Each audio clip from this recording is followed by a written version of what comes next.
It is 5 a.m. in New York City. Good morning. I'm Matt Miller in for Vonnie Quinn with your Bloomberg Brief. Let's get you set up for the day. More spending unleashed. Tech stocks lead futures higher with some of the biggest players announcing further investment in AI. But software stumbles. SAP and Microsoft lag as cloud business disappoints. And the S&P 500 yesterday hit the 7,000 mark for the first time, although it came back down. The dollar rose yesterday and is back on the decline today on debasement risk. Let's take a look at the futures board here. S&P futures right now about 0.2%. It looks like we could open at 7,000 again when that bell rings in 4.5 hours. NASDAQ futures up 0.2% as tech spending really impresses the street. I mean, we're looking at Meta spending $115 billion this year, and Russell 2000 futures getting about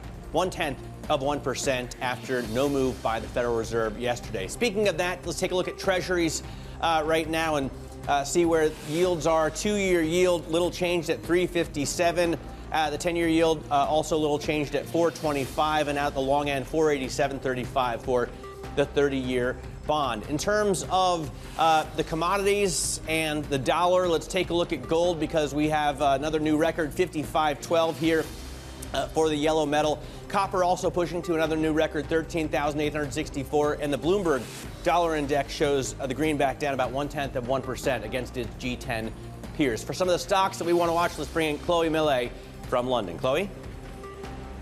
Good morning, Matt. Meta is up very strongly in pre-market trading this morning after providing revenue guidance that was much stronger than expected, and that helped to offset the impact of also much higher AI spending. And this is really the latest sign that those big tech companies are not holding back and not planning to hold back anytime soon on this massive AI spending spree. And we are up for Meta a little over 7% this morning. Moving on to another big tech name, and on the software side of things, it's looking a little weaker. We have got Microsoft down this morning after quite muted growth in its cloud computing business, and this echoes what we saw as well from SAP in Germany, which also mentioned this weakness in the cloud business. So that is something to watch out for going forward, and we're down about 6%. And finally, let's stay over in Germany, and Deutsche Bank reported strong earnings and a €1 billion buyback, but that was overshadowed this morning by a money laundering investigation that led the offices to be raided just yesterday. And so it seems that this legal headache is taking priority in investors' minds over those really strong results, and we are down almost 2% for Deutsche Bank. All right, Chloe, thanks very much. Chloe Millet covering the stories there in stocks today. Coming up this hour, we're going to speak to Marija Veitmane of State Street on this equity market, and later in the hour, a closer look at tech earnings with Joel Kulina of Wedbush. Right now, though, stocks are pushing higher as mega cap tech steps up its AI spending spree. Our North Star is building the best place for individuals to make a massive impact. So to do this, we're investing in AI native tooling so individuals at Meta can get more done. We're elevating individual contributors and flattening teams. We're starting to see projects that used to require big teams now be accomplished by a single very talented person. Joining us now is Tom McKenzie, host of Bloomberg Tech Europe. So, Tom, it does look like at least Zuckerberg and Facebook are stepping up spending, and the suppliers, for example, SK Hynix and Samsung, also stepping up spending to produce more chips. Yeah, look, I think this reinforces two key themes, and we'll see if these themes sustain themselves through 2026, which was one, software versus hardware. Hardware performing very well. The spend on CapEx, SK Hynix, Samsung coming through, of course, with the memory chip squeeze and needing to build out for that given the huge demand. And on the software front, companies like SAP being questioned in terms of the competitive threat and whether they really are getting the ROI on their AI investments. Microsoft, of course, as well, when it comes to the Azure business, not really getting to the point where investors can say that the CapEx spend on data centers and infrastructure can be justified, at least question marks over that. A 66% increase in capex spend for the quarter for Microsoft, 37 billion, above 37 billion US dollars, and yet Azure growth slowed. Yes, revenues increased 38%, but that was slower than the estimates, and that is what is causing question marks for Microsoft. Very different picture for Meta. The core part of that business, advertising revenues, absolutely smashing it, blowing up on all fronts in terms of the ad picture for Meta. So it seems investors saying, it's okay, you can continue to spend on capex. And they are looking potentially, Meta is looking potentially at around $135 billion of capex in 2026. That would be a 90% increase, Matt. What's wrong with the software companies? Is this an AI problem? Because SAP, the most valuable software company in Europe, has been literally decimated today. Absolutely brutal session for SAP, and the stock was already down prior to today by about 30%. They've been going through this transition, of course, Matt. You know this company well from your time in Germany. They've been moving from licensing their software to subscriptions in the cloud. And the key question for investors is, how long does that continue? That's been a tailwind for this business in recent years. But there's question marks about whether or not that starts to peter out in 2027. Then there's also the question of the backlog in terms of the demand and the orders, and that came in a little smaller and a little lower than had been expected. And there's a lot of competition in the software space. This is a big enterprise player, of course, but there's a lot of new up-and-coming startups focused on AI, focused on software, focused on the enterprise, and to what extent are they starting to lose market share on that front? The CEO telling us that ultimately the value will accrue at the application layer when it comes to AI, but when that really comes to fore is and remains a question that they certainly have to answer. I want to get back to the spending spree. Tesla also wants to spend more money, right? $20 billion to build its AI future. What's the story from Elon Musk? Well, the story from Elon Musk seems to be this is not a car company anymore, Tesla. They're forgetting about the Model S and the Model X. They're going to stop producing those. This is all about AI. They're going to invest about $2 billion. Tesla will invest about $2 billion in XAI. But to your central point, a commitment of capex from Tesla of $20 billion US dollars, double the estimates, and Musk talking potentially about building a foundry. And that ties us back to the chips question, the shortage in terms of memory from SK Hynix and Samsung. They are having to think about building their own foundry at Tesla and at XAI to meet that demand for those chips, and that's going to result in more capex. But investors seem to be pretty relaxed, and they are betting that the future that Musk has carved out for themselves in terms of robotics and AI, that will ultimately pay off. T-Mac, your transformation to tech reporter is complete. I noticed no more tie. Is that a European thing, too? If you cover tech, no tie. It's a bit of a cliche, isn't it, Matt? It's good. I like it. It's a signal to the viewer. If you're a Bloomberg anchor and you're not wearing a tie, then you're covering tech. Tom McKenzie out of London with the tech results for us. Driving those results, driving futures higher, again above 7,000 today. Joining us now is Marija Weitmane, head of equity research at State Street. So, Marija, we were up above 7,000 yesterday, came back down. I guess there's some sell orders at that big round number. But do you see us pushing through again today or this week? Yeah, hello. And I mean, it's a really good day to be on the program as like kind of for optimistic equity strategist. So yeah, no, we are very constructive on the market. I think kind of broad-based kind of macroeconomic story is still very supportive for equity gains. We see robust earnings growth, kind of, and monetary policies that is kind of supportive, and we see lower, inflation being anchored. So like all kind of building blocks of kind of broad-based rallies there. I wonder if the broadening out makes sense to you, Marija. I mean, okay, these tech results are front and center. That's all anyone cares about. It's not just T-Mac who's dropping the tie, like everybody is getting rid of the tie. We're all tech now. But what about the rest of the market? I mean, are we going to see those earnings catch up? Are we going to see those valuations catch up? Yeah, I mean, Zazera probably will be a little bit more controversial. And I mean, you know myself, we've been very constructive on the tech story for a long time.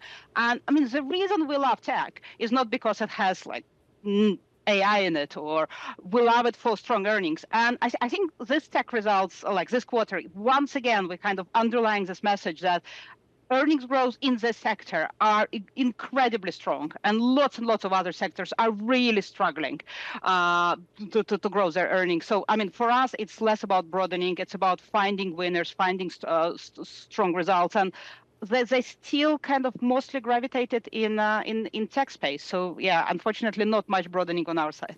Does the dollar worry you as a European investor in U.S. assets? I mean, it has come down to a 4-year low, but if you look at a longer term chart, it seems to be really just normalizing. How do you view it?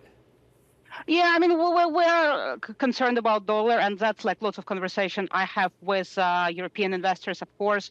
I mean, on one hand, like weaker dollar is obviously very good for U.S. companies and their profitability, and kind of a little bit of a headwind for profitability of European companies. So that's kind of this kind of direct angle. But yeah, increasing number of clients are kind of questioning the need for hedging their U.S. equity exposures. That tradition over the last kind of few years has traditionally not been even a conversation. Now that's increasingly people thinking about it and kind of potentially worrying about hedging of the U.S. equity. So far, we haven't seen that being weaker dollar being a reason not to buy U.S. stocks. I think it's more about how you buy it, what you do with your kind of currency position. What about the rest of the world? I mean, we were just talking about SAP. It's been decimated, and okay, it's a software company, no longer Europe's biggest. ASML is the biggest company in Europe now, but it's still only a $500 billion company, right? Nothing compared to the U.S. Is anything outside of America interesting to you in tech? I mean, the easy trade that outside of America in tech is obviously Asian tech. So, I mean, we see a lot of interest in Korea, in Taiwan. I mean, I know lots of people see it as a broadening and diversification, but I mean, really, it's just the same AI trade, but just implemented slightly differently. So we see people doing that. I think our point is that outside technology area, I mean, the only other area that is quite interesting is probably kind of commodities and mining stocks. But other than that, we don't really see kind of economic momentum broadening enough to support earnings and kind of cyclicals and defensives and all those kind of traditional areas. You like commodities even now? I mean, would you put new money into gold, copper, silver? I mean, what is really interesting in terms of if you're thinking about commodities is this, I mean, what drives demand for commodity is this kind of huge geopolitical uncertainty. And I mean, the levels of those are quite unprecedented. And it's really, I mean, at this stage, it's very hard to imagine that's going away. So that's kind of the bid in the market for commodities. But what is really interesting, this geopolitical uncertainty is not translating in a huge market volatility, like things like weeks, moves, all those kind of volatility trades are quite anchored, I guess, kind of benign inflation, keeping stabilizing it, which gives you a bid for risky assets, right? For your carry trades, for your potentially emerging market trades. So that's a duopoly in the market. Yes, we like commodity trades because of geopolitical uncertainty, but it's not spilling in the market and creating wall events. All right, Marija, great to catch up with you. Really appreciate you joining us this morning. Marija Weightman there of State Street talking to us about equities and commodities. Speaking of, let's get a look at what's going on in oil right now. You can see gains there as well. NYMEX crude WTI pushing back up towards $65 a barrel with a 2% plus gain today on concerns, geopolitical issues that Marija pointed out, not the same thing that drives gold, but worries about oil production out of Kazakhstan and the situation in Iran. Brent crude pushing back up closer to $70 a barrel right now at $69.73 a barrel. Let's get to the other top stories trending on the Bloomberg terminal this morning. Blackstone is in advanced talks to become the single largest shareholder of New World Development, a move that would see one of Hong Kong's richest families relinquish control of a major asset. Under the proposed deal, Blackstone would be able to restructure the embattled developer, and New World could continue to try to offload assets to shore up liquidity. The Bank of England is looking to restart the sale of a London sports club that helps host the annual Wimbledon tennis tournament. The UK Central Bank has hired property agent Knight Frank to help with the freehold sale. The BOE is looking to restart the sale of the site amid a push to slash costs. And ties between China And the United Kingdom continue to thaw. President Xi Jinping praised British Prime Minister Keir Starmer's visit to China and vowed to consider granting UK citizens visa-free entry. Starmer called for a more sophisticated relationship in the first trip to China by a British leader in 8 years. Coming up, Deutsche Bank shares decline on concerns over outlook and that raid by federal prosecutors. More on that next. This is Bloomberg.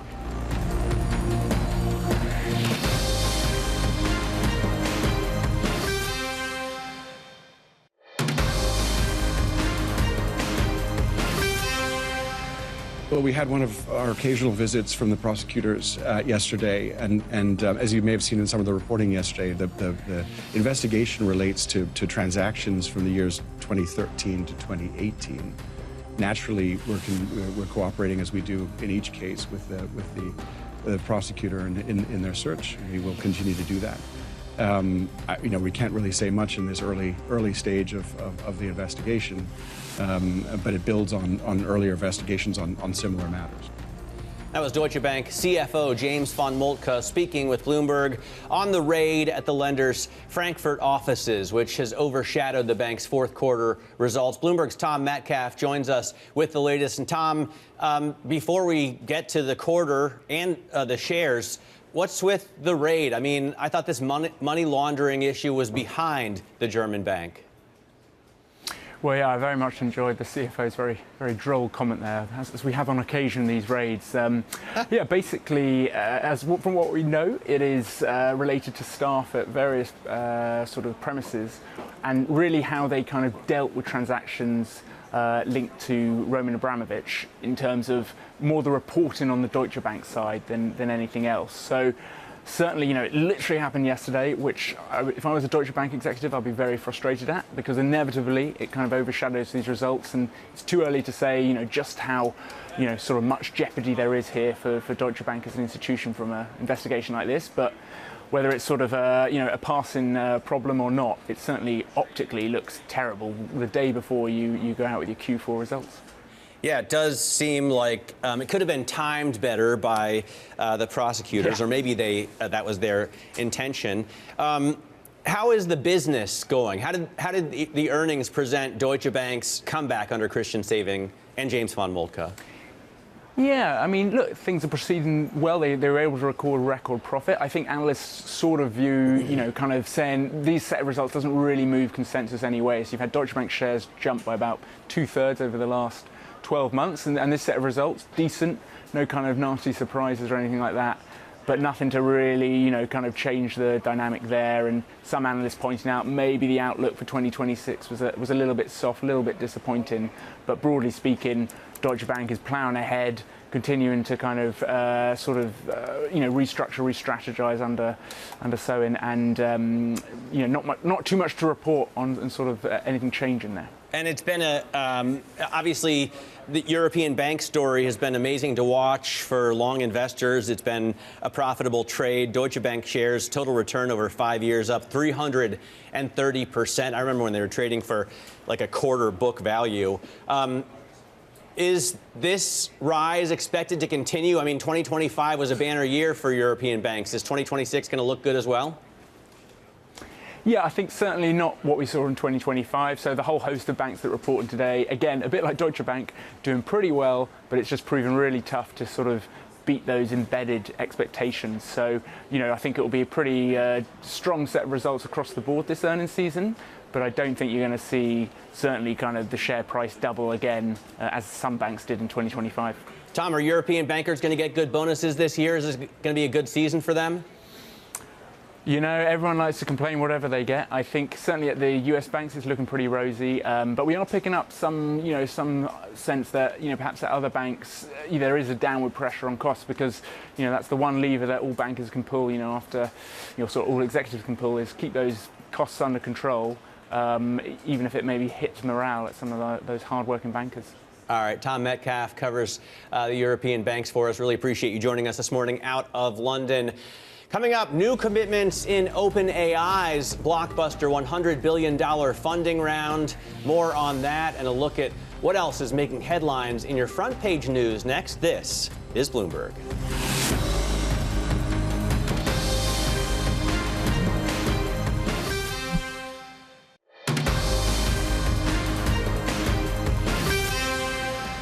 This is Bloomberg Brief. I'm Matt Miller in New York. Time now for your front page news. First up on the Wall Street Journal, billionaire media and tech investor Barry Diller approached Warner Brothers Discovery last year, expressing interest in buying CNN. Sources say no serious action was taken on Diller's inquiry, nor was it taken to the Warner board of directors. A Warner spokesman said CNN was not and is not for sale and is an important part of Discovery Global.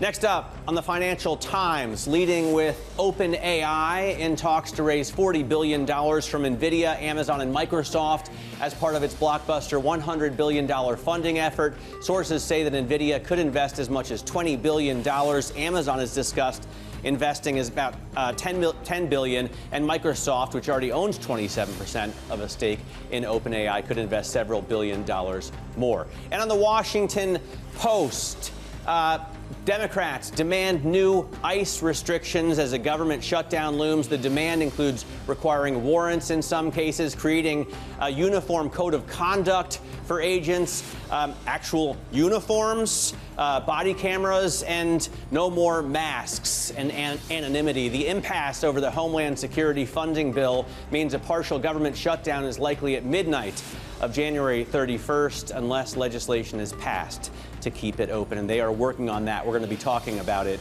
Quick look at what's going on in the commodities this morning. Gold at $5,514 a troy ounce. We come back, we'll talk about oil. This is Bloomberg.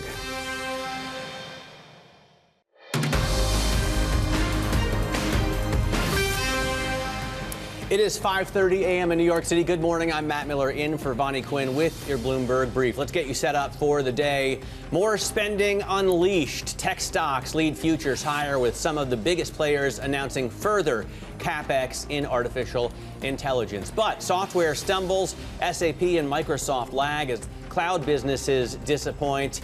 And the S&P 500 yesterday hit the 7,000 mark for the first time before coming back down. The dollar yesterday rising on remarks from Scott Bessent, but is on the decline again on debasement risks. Here you can see S&P futures up 0.2%, 7,021 the level there. Obviously a bit of a premium to the cash trade, but we could or likely at this level will open at 7,000. NASDAQ futures higher by 0.3%, and the small caps up as well. Take a look at treasuries. Not a lot of movement after the Fed did little yesterday. The 2-year yield unchanged at 3.5693. The 10-year yield also little changed, 4.25, relatively high level, and the 30-year yield at 4.8755. In terms of commodities, those are the big movers of the day. Gold going through 5,500 to a new record 5,506. The level there. Copper at 13,942, and the Bloomberg U.S. dollar index down about 0.1% against its G10 peers. For some of the stocks to watch, let's get over to Chloe Mele. She's in London. Chloe? Good morning, Matt. We have got Meta up almost 8% this morning in pre-market trading after providing a revenue outlook that was much stronger than expected. And so that helps offset the impact of much higher AI spending. And this is, of course, part of all of those big tech companies spending billions and billions on AI, which then also drives momentum for those semiconductor stocks, those data center equipment stocks. So this is a much broader story than just Meta. Moving on to another aspect of tech, which is not doing as well, and that is software.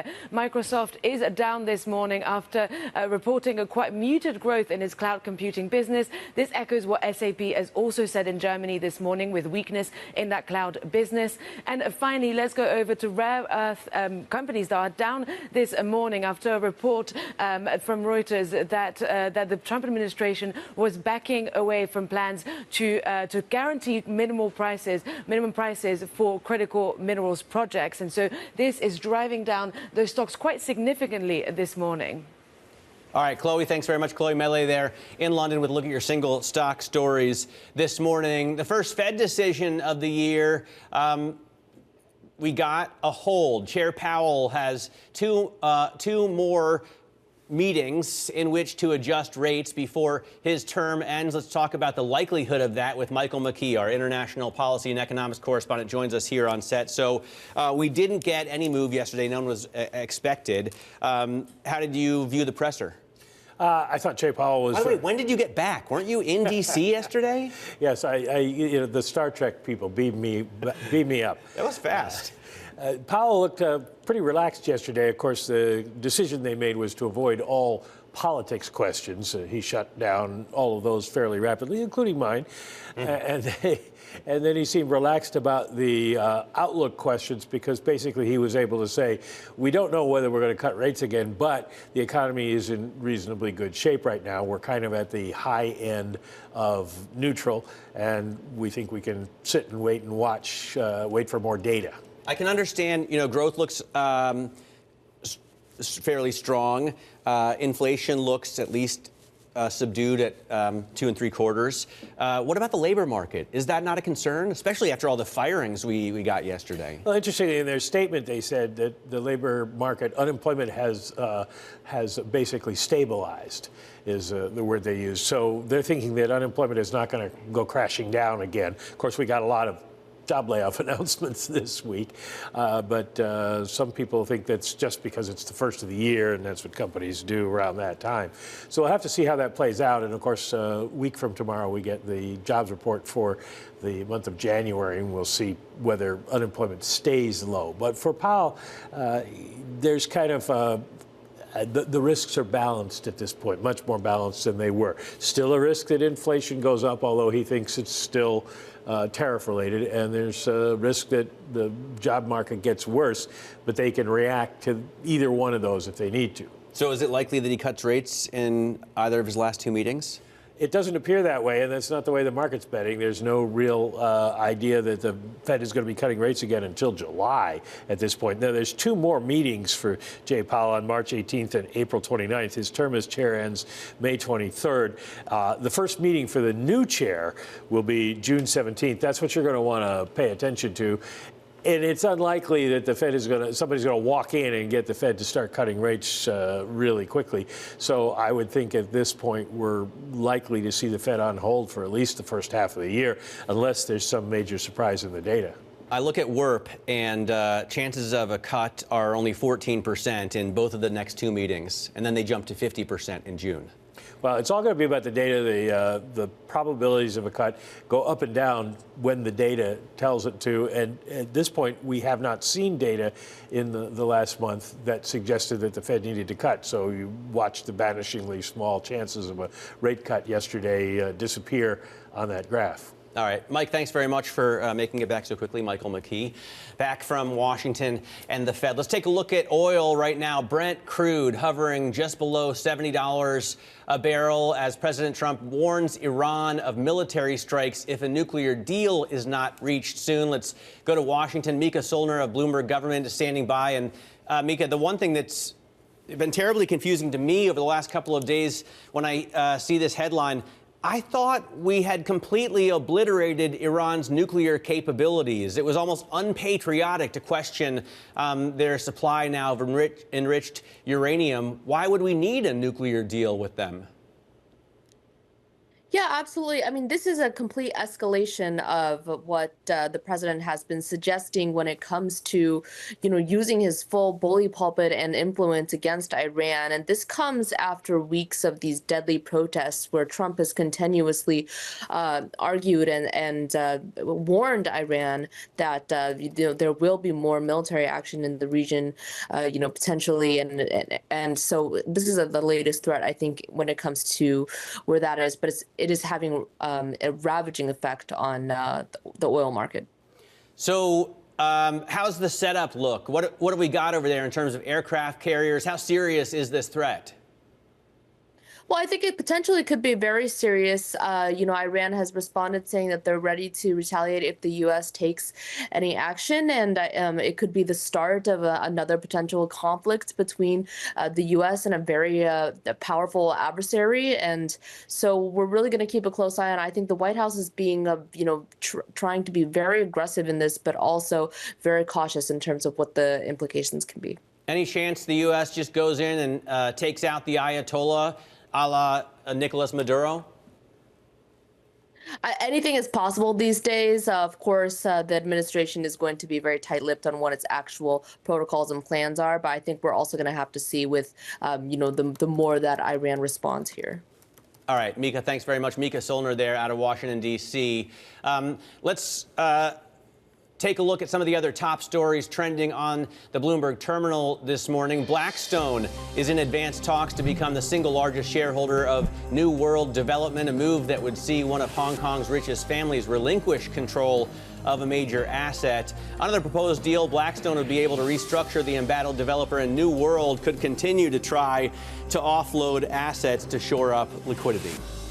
Ties between China and the United Kingdom continue to thaw. Chinese President Xi Jinping praised British Prime Minister Keir Starmer's visit to China and confirmed visa-free travel for UK visits under 30 days.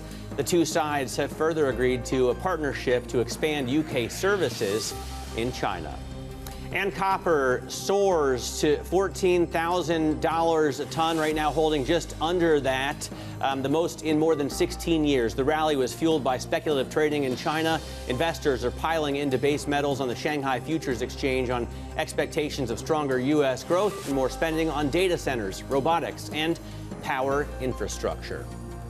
Coming up, we break down tech earnings and the AI spending spree with Joel Kulina of Wedbush Securities. Next, this is Bloomberg.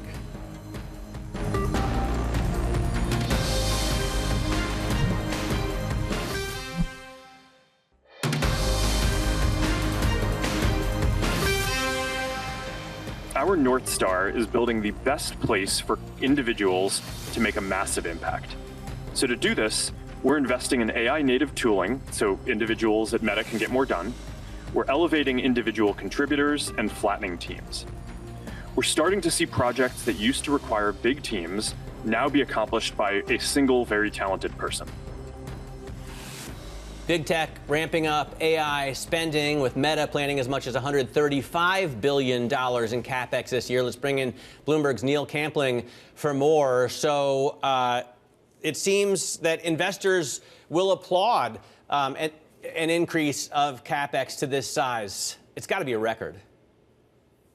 Yeah, absolutely. I think if you look at the guidance range that was given by Meta last night, if they reach the top end of that CapEx guidance range, you'll be looking at 87% year-on-year CapEx growth off a record 2025 spend. Now, of course, the fact that they're delivering above estimates on the top line gives investors the confidence that that spend will translate into growth and better than expected numbers. So it really is that typical expectation that when you come in above expectations on the growth line, you're given the benefit of the doubt in terms of that spend. And of course, as we heard on the call last night, Zuckerberg did a very good job of saying that the AI spend is translating into core business exceeding expectations. And as long as that message comes through, they'll be given the benefit of the doubt for now, for sure, until we know on an industry basis whether we get true good ROI from the AI spend from the industry. You know, it's interesting, Neil. Yesterday, ASML came out with great numbers, but most importantly, a massive order book, which was far higher than the street had estimated. And I thought, well, they must be supply constrained to some extent. Those suppliers, those kinds of suppliers, I note today, and Samsung and SK Hynix, are also boosting CapEx so they can make more of what Meta needs to buy. Yeah, absolutely. And in terms of, there's been a big focus on memory chip pricing and the huge sort of demand outstripping supply that we're seeing in terms of contract and spot prices for memory. The memory companies have to spend big for HBM. We know that leading edge lithography in terms of the spending from Taiwan Semiconductor and Samsung is again continuing to raise numbers for the next 2-3 years. And of course, ASML, in terms of, it takes a very long time to build a leading edge fab. If you remember, from the time that the shovels go down to producing leading edge chips is really a 3 to 5 year investment cycle. So investors get the confidence with the likes of ASML in terms of that that long outlook for the chip spend. And we'll hear again from KLA later tonight as to the outlook for the AI sort of CapEx related spend. And on the other side of that, in terms of is there going to be an impact from the likes of memory pricing if we hear that from Apple in terms of their numbers tonight. All right, Neil, thanks very much. Bloomberg's Neil Campling giving us an update on what we've heard and a preview of what we're going to hear. Let's talk about all that right now with Joel Kulina, Managing Director of TMT Trading at Wedbush Securities. That's, of course, telecom, media, and technology, and tech being the focus here. Joel, what was your take on the earnings, the big earnings that we got yesterday? Microsoft and Meta stand out. Yeah, Matt, good morning. And I have to say a quick shout out to Neil Campling, probably one of the best tech specialists I've ever worked with in my career, an absolute legend. But turning to earnings last night, yeah, mixed bag. And more importantly, Meta, Neil touched on it right before me, impressive revenue momentum. And the key for the stock, positioning was extremely clean and light into this print. When the mega caps have been very soggy for the better part of the past three to 6 months. But they just gave incredible first quarter guide, which was obviously offsetting that elevated OPEX and CAPEX. But again, the story for Meta, Zuckerberg on the call was very focused on kind of talking about the ROI and increased engagement and relevancy they're seeing across their platforms. And the gains are there. And it's just, again, there's a clearer path now for this story to work and the multiple to kind of creep higher. You have OPEX and CAPEX out of the way. And now we can look forward to the avocado model release, which is likely coming at the end of the quarter. So, Joel, what do you think about the supply constraint issue? Because yesterday we saw, with ASML, they had a revenue of almost 7 billion euros, but the order book was more than 13 billion. And I was just thinking, as I saw the shares, trading up and falling down at the end of the European session, they probably just can't make enough to boost revenue more meaningfully. Yeah, it was definitely disappointing. T+1 reaction, ASML faded all day. The ADR sort of closed around its lows as well. But more importantly, it's up 5%, kind of as we speak right now. Lam Research sounded fantastic last night on their call. Visibility continues to kind of extend. Yeah, but supply tightness and constraints is the number one bottleneck right now in AI. And that's a good problem to have. Neil touched on memory. We're seeing it in the optical space as well. And as we talk about, the AI revolution, which continues to evolve and broaden out, Microsoft just very disappointing on the Azure guide last night. There's just no sign of acceleration there. CapEx is just insanely elevated as well. And look at SAP was a disaster this morning, down about 13 to 14%. ServiceNow is down 7-8%. So software is just sort of the redheaded stepchild and just can't get out of its own way. And unfortunately, this AI overhang is going to limit the upside and excitement for the software complex in general. Well, but meanwhile, everybody's piling into OpenAI. We just had a story that they're going to raise, another $100 billion. And they need that, obviously, for their spending plans. Why so bullish on OpenAI? Microsoft owns 27% of that company. Yeah, OpenAI, I think, is a little bit of a different story. I've been a lot more kind of concerned about any names with outsized exposure to Sam Altman. Just look at NVIDIA. Stock has been dead money for 6 months. Oracle has obviously been a train wreck, going back to early September when they hit, around 340. So investors are clearly worried about OpenAI moving forward. There was more reports last night. I don't know if it was confirmed, but cash burn, it continues to accelerate. I think I saw $9 billion a month is sort of what OpenAI their cash burn may be creeping up to. So I think two things can be true at the same time. AI trade and momentum can be still firing on all cylinders, but there's pockets you want to avoid and you don't need to be all in on. Kind of stick to keep a more simplistic view and keep to the stories that are winning. And semi-caps, as you touched on earlier, you have Samsung and Intel have both risen from the ashes over the past 6 months. Taiwan Semi's CapEx going higher. And again, you have sovereigns are getting involved as well. Domestic chip production is a number 1-2 policy for Trump and his administration. And I don't think you can sleep on that tailwind either. Yeah, it's, maybe throwing good money after bad with OpenAI. In terms of, the actual productivity of AI or contribution of AI to the bottom line, are you thinking that we're going to start hearing a lot more of that on earnings calls this quarter, Joel? Yeah, that seems to be a trend. We kind of picked up, that quite a bit in early December during, TMT conference season. We heard it in early January as well. Obviously, Zuckerberg and his team really, plainly and and really brilliantly laid out what they're seeing from their AI spending. And so, and again, look what Anthropic's been doing over the better part of the past 3 weeks as well. Cloud Code, CloudBot is has gone viral over the past week or so. So again, it's really reinforcing there are gains here and there's productivity gains. And again, I think you just want to, again, stay in the lane and I don't think you need to lever up on things, tied to Sam Altman. But again, there are real gains being seen, and which is going to reinforce, I think, the spending cycle. Joel, what's the best area in AI? I mean, you've got the hyperscalers, you've got the software, you've got the memory chips. What do you think is where's the most opportunity that maybe we haven't recognized?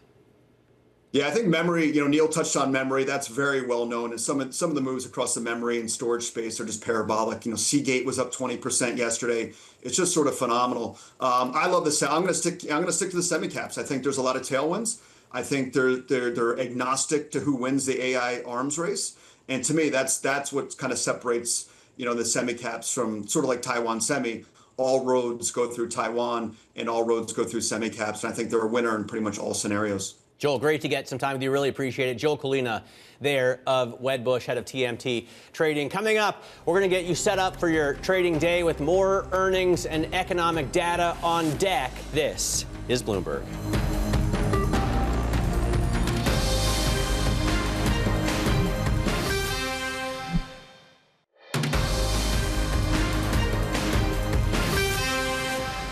This is Bloomberg Brief. I'm Matt Miller in New York. Let's get a look at what's ahead today. Earnings continue with Lockheed Martin, Caterpillar, Comcast, and Blackstone all before the bell, plus jobless claims and trade balance come out at 8:30 a.m. Eastern. It is Thursday. And then after the bell, you've got the big one, Apple reporting earnings, as well as SanDisk, increasingly bigger, and Visa also after the market close. In terms of the single stock stories that we're watching, IBM is extending gains after earnings alongside Meta, kicking off the big tech debt spree. ServiceNow had results that were overshadowed by AI disruption fear, and you can see that stock almost decimated today. And USA Rare Earth, not nearly as big, but Reuters reports that the U.S. is backing away from plans to guarantee a minimum price for critical minerals project. Remember, this is the company that's going to get $1.6 billion in funding from the Biden CHIPS Act. In terms of the macro movers today, you got to look at gold. Absolutely crushing a new record, up through $5,500. Copper also at $14,000. You can see futures up 0.1%. The dollar and the 10-year, very little change. That's it for Bloomberg Brief. Bloomberg Surveillance is up next. This is Bloomberg.